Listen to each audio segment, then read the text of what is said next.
ماہ مبارک میں 3 اوقات کو قیمتی بنانے تو پورا آپ کا رمضان قیمتی بن جائے گا۔ سب سے پہلا وقت وہ وقت جس وقت انسان کے لیے عام دنوں میں عبادت کرنا بہت مشکل ہے، انسان کو بڑا مشکل لگتا ہے، وہ وقت ہے تہجد کا وقت۔ لیکن رمضان المبارک میں یہ وقت انسان کے لیے مشکل نہیں ہے۔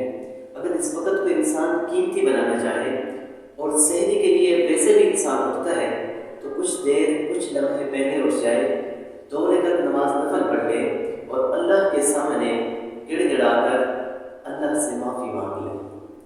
اللہ سے مانگ لے تو اللہ کی طرف سے ایک منادی صدا لگا رہا ہوتا ہے کہ ہے کوئی شخص جو مجھ سے معافی مانگ لے اور میں اس کی بخشش کر دوں، میں اس کے گناہوں کو معاف کر دوں، میں اس کی ضروریات کو پورا کر دوں، میں اس پر رزق کی فراوانی کر دوں۔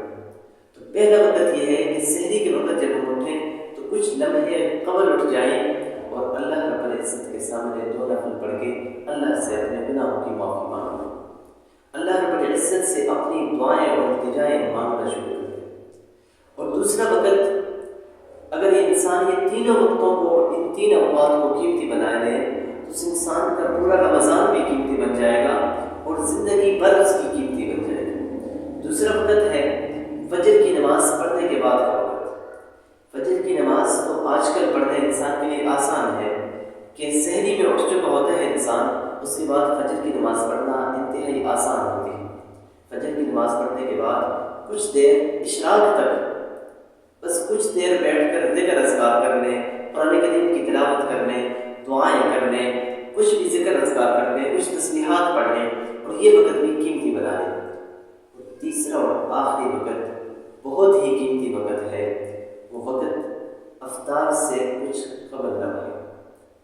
یہ ایسا وقت ہوتا ہے کہ اس وقت اللہ انسان کی دعائیں سن رہا ہوتا ہے، انسان پر فخر کر رہا ہوتا ہے فرشتوں کے سامنے۔ اللہ رب العزت فرشتوں کے سامنے انسان کو کہہ رہا ہوتا ہے کہ دیکھ لو میرا بندہ سامنے کھانا بھی پڑا ہے، پینا بھی پڑا ہے، اس کو پیاس بھی ہے، اس کو بھوک بھی ہے، اس کو حاجت بھی ہے اب کھانے پینے کی، لیکن اب یہ صرف میری محبت میں، صرف میری رضا کے لیے کچھ کھا بھی نہیں رہا، انتظار کر رہا ہے۔